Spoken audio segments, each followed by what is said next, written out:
14 months after a total knee replacement, the x-ray is perfect. No loosening, no infection, nothing a surgeon can see.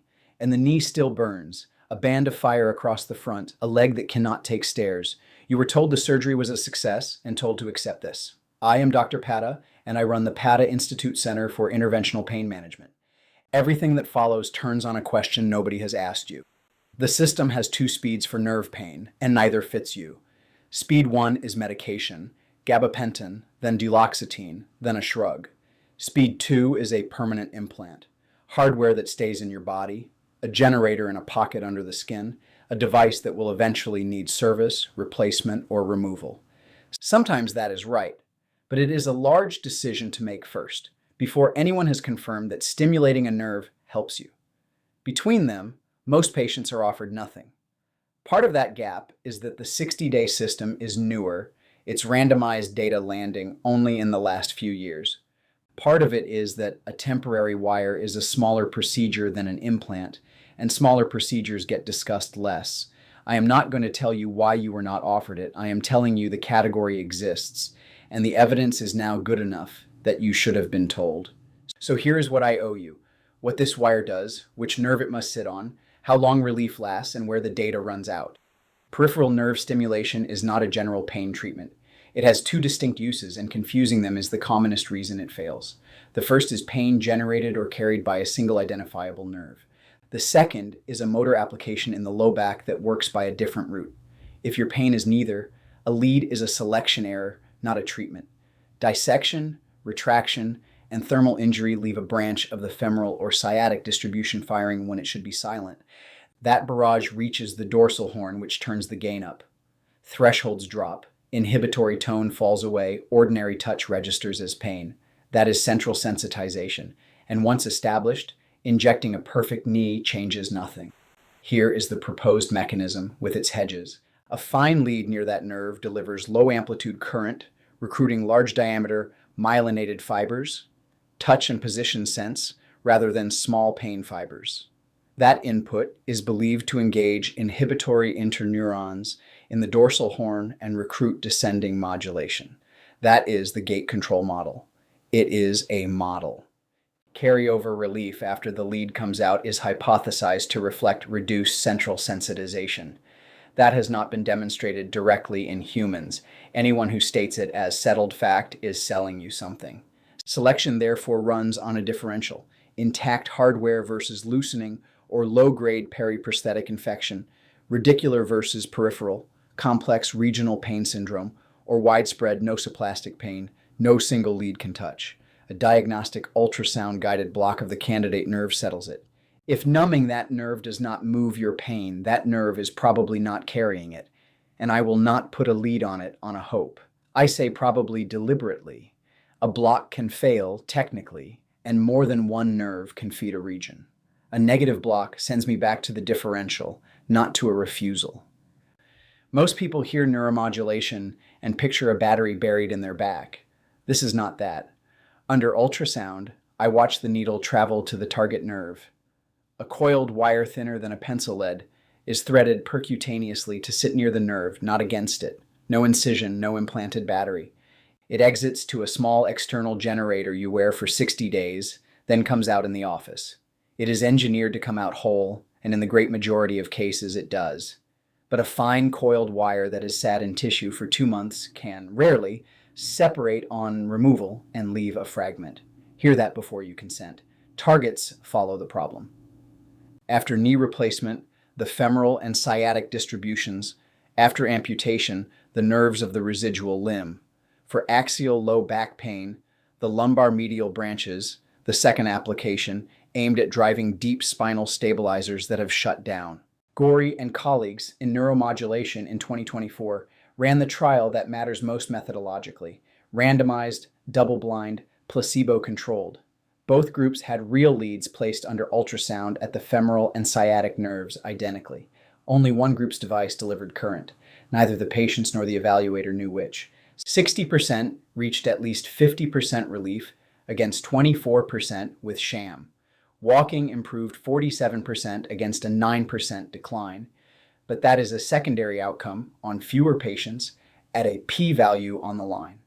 It does not carry the primary endpoint's weight, 41 patients in all.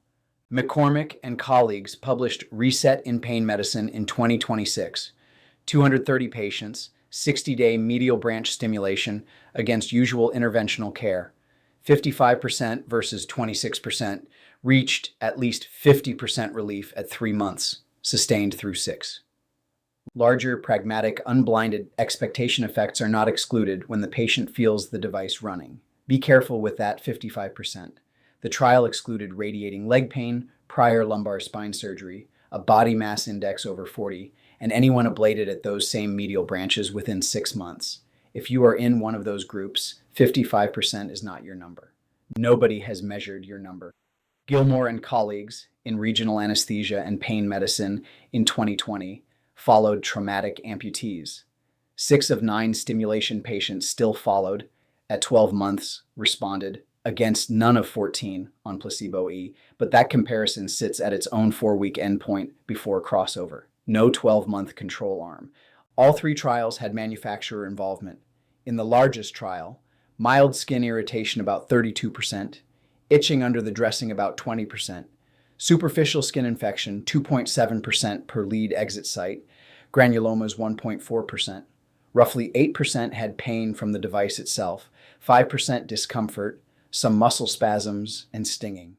All non-serious, no serious, unanticipated study-related adverse events occurred, but expect to be annoyed for 2 months.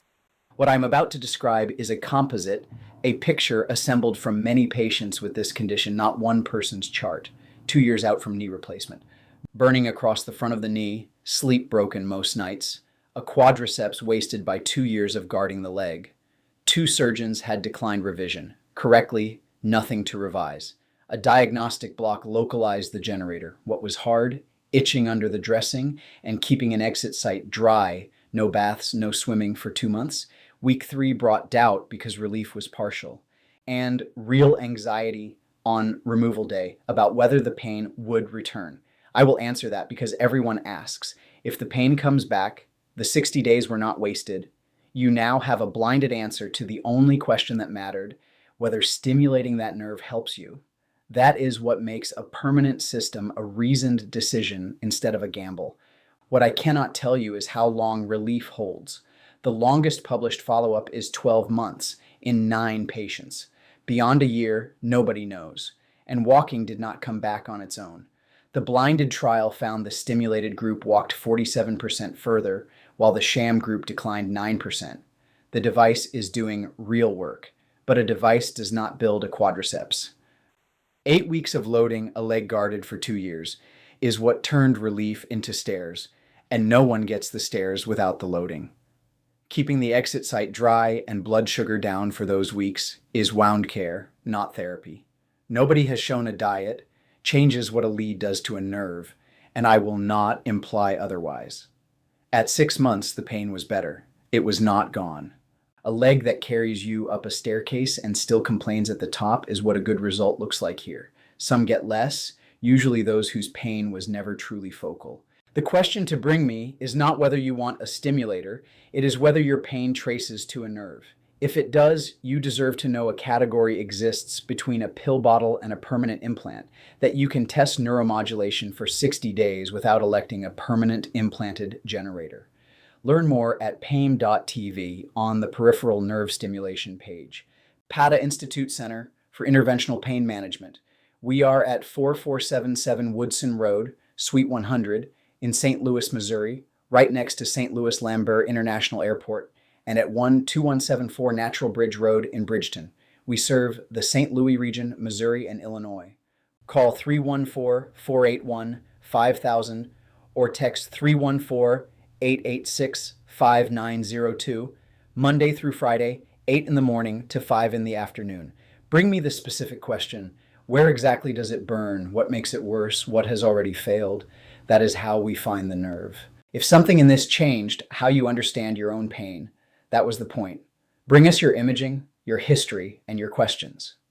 Padda Institute Center for Interventional Pain Management. We are at 4477 Woodson Road, Suite 100 in St. Louis, Missouri, right next to St. Louis Lambert International Airport, and at 12174 Natural Bridge Road in Bridgeton. We serve the St. Louis region, Missouri, and Illinois. Call 314-481-5000 or text 314-886-5902, Monday through Friday, 8 in the morning to 5 in the afternoon. Everything in this video is education, not medical advice. Ask for the diagnosis before you accept the procedure.